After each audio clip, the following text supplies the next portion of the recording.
comes from Dr. Rachel Rudolph. She is a high tunnel and expert on season extenders at the University of Kentucky Extension. And so some of the things that you want to think about is some of the benefits and considerations to doing this, some of the management concerns that you might have, the design of the high tunnel. There's different designs that you can pick, site selection. You know, you want to orient them a certain way so that they maximize the amount of sunlight that's coming into them. You need to think about the soil management and the crop management. And so we're going to go over all of those things and some other reasons why you might consider high tunnel. Some of the advantages are you can get possible year-round income off of a high tunnel. If you're a farmer and you're just growing out in the field, usually you're only going to start making money in late May if you're lucky, and you would probably wrap up in early September or late August. With this, if you plan it right, you can produce or get income at 11, 12 months out of the year. So if you're trying to make a living at farming, this is something that you definitely need to think about.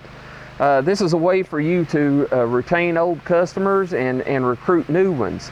If you've got produce coming in when nobody else does, and people get used to coming to you to buy things early in the season, chances are they're going to stick with you throughout the remainder of the summer, as long as you're doing a good quality job.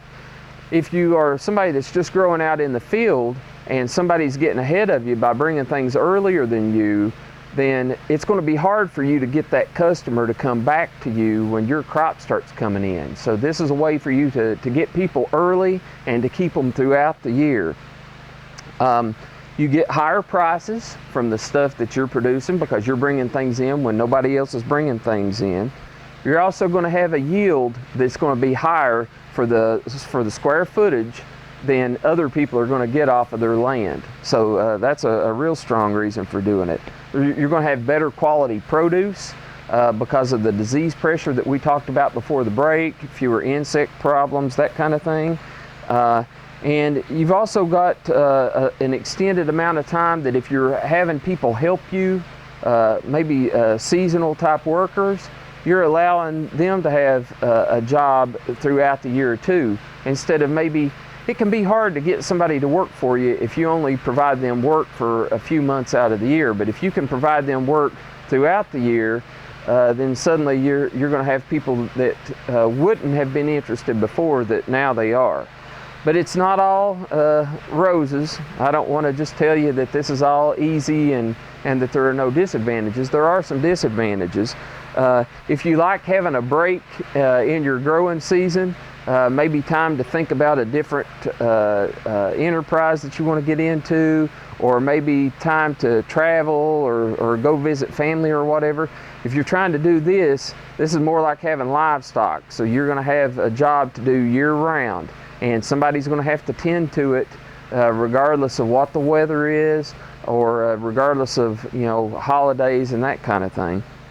It's also got a lot more management demands, and in particular, I'll share with you some experience. This particular producer shared with me last year that they had forgotten and had gone to town and had left the walls down on the sides, and it just happened to get sunny while he was gone, and he knew it was going to get sunny, but it warmed up in here really fast, and when it did, he had all these beautiful beans that were just getting ready to start to bloom, and it cooked them.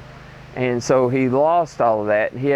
So he lost, you know, that might have been 3 or 4 weeks worth of time that was just totally lost because of those beans getting cooked. So you got to pay attention, and you're going to have higher production costs. So you've got things like gas and electricity and materials for all of this that you know, somebody out in the field isn't going to have. And you got to deal with things like the plastic. It doesn't last forever. And even the plastic here on the ground doesn't last forever, so you have to deal with disposing of that stuff. And this might be something that you don't think about, but the soil has salts in it, and as the water evaporates, it brings those salts to the surface, and it'll leave like a white residue on the top, just like your ball cap, or if you're somebody that eats a lot of food, salty food, if you're out in the summertime, how you'll have salt rings on your shirts or on your caps or things. That's the same kind of thing that's going on here. You're getting that evaporation that's coming up with those salts, and then it's going to deposit it on the surface. If that keeps building up right up here on the top where the roots are, that's going to stunt the plants. So you have to have a plan to occasionally remove the plastic and either flush this out with irrigation water, or you take the plastic off and remove this row cover stuff and let the rainfall flush it away. Usually the way people deal with that is they'll take a year, every 2 or 3 years, they'll remove the plastic and let this thing go through the winter without cover on it, and that will flush the salts out. So that's how they handle that. But that's one of the ways of dealing with the salt problem. Site selection, we talked about this earlier. It can be really, really important. In the wintertime, the sun in the sky in Kentucky and anywhere in the northern hemisphere is going to go on the southern side of the sky. So if you've ever paid attention, maybe you haven't, but in the summertime, the sun is going right over the top of our head, and it rises in the east and sets in the west. But as the season wears on, instead of going right overhead, it starts going to the southern side of the sky, and it's tracking lower and lower. So you're not getting the same intense rays of the sun coming in. And that's going to cause you to think about how you orient your high tunnel. You want it to be arranged so that you're getting more of that sunlight coming into the tunnel. So you want your high tunnel to be oriented north to south. And the reason is it's going to maximize the amount of sunlight that you're getting in here on your plants. And you need to think about things like cultivar selection, so the type of plant that you're growing. If you're growing something out in the field, it takes as long as it takes to produce. But if you're trying to maximize your money coming in on this, you want things that have a shorter growing season. So, you know, instead of doing a tomato that's maybe an 80-day tomato, you might go to something, and I'm just making these numbers up, don't quote me on this, but you might go from an 80-day tomato to a 60-day tomato. And it compresses the time between when you would plant and when you would harvest. And you don't want to get stuck, especially at the end of the growing season, with a plant that the days are getting too short for it to actually put on fruit. So you want to make sure that you've got those things on a short season so that they're already out of here and you're ready to replace that with something like a lettuce or a green that's less important. You need to think about cold hardiness.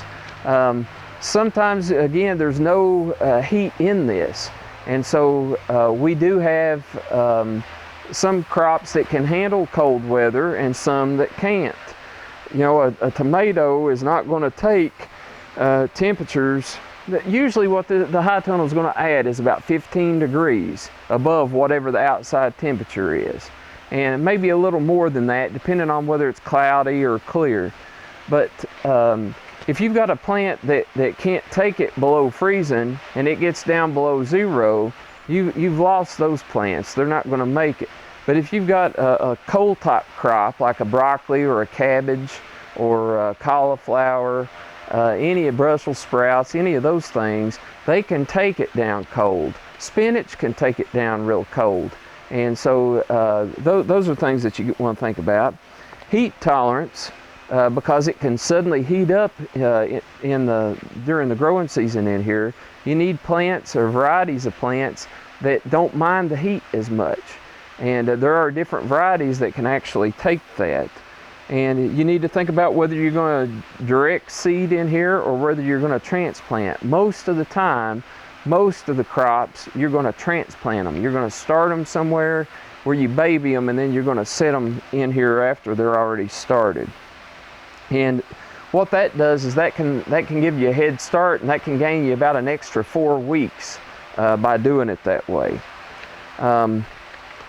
As far as the plastic that we looked at earlier, this also helps raise the temperature. You know, that's a black fabric. If you've ever worn a black t-shirt out in the sun in the summertime, you know that there's a reason why people don't like black t-shirts. They absorb that sunlight and they heat up, and that plastic and that shade fabric, or that fabric on the ground, does the same thing.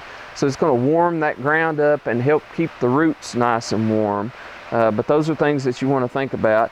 If it's summertime and you're trying to keep it cooler, you might come in with a white fabric, and that white fabric reflects the sunlight. It reflects it up into the leaves, so that helps the plant to grow, but it keeps the ground temperature cooler.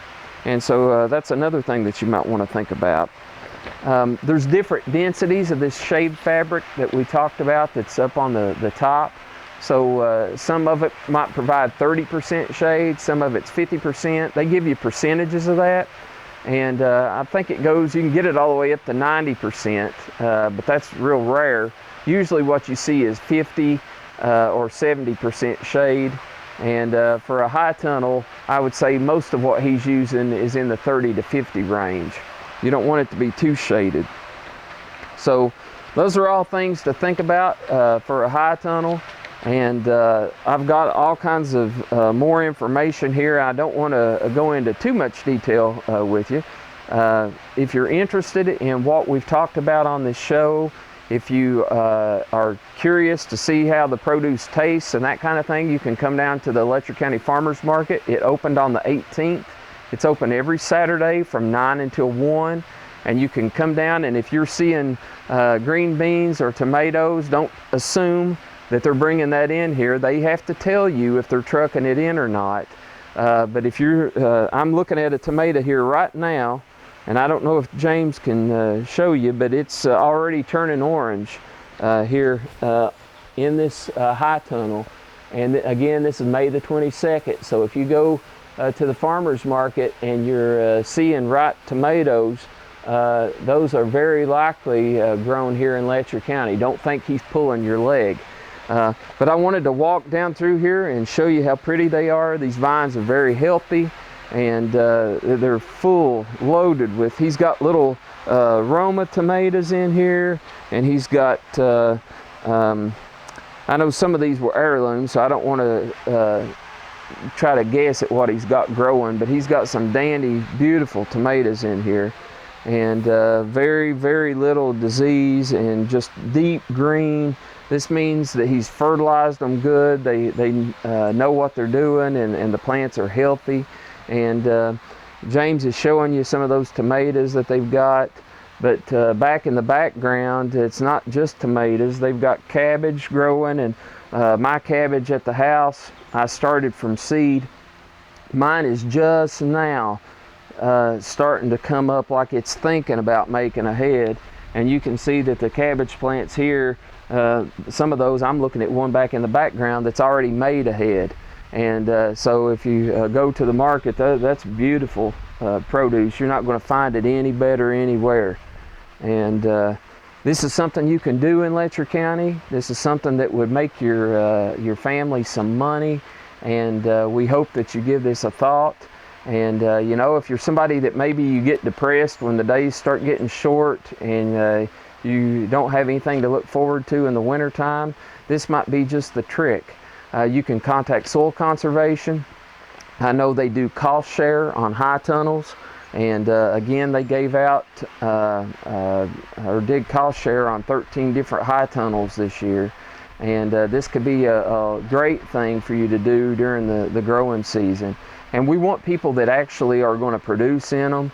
You know, this isn't a garage. This isn't something for you to store your junk in. This is something for you to actually grow things in. And we hope that it produces food for Letcher County and money in your pocket.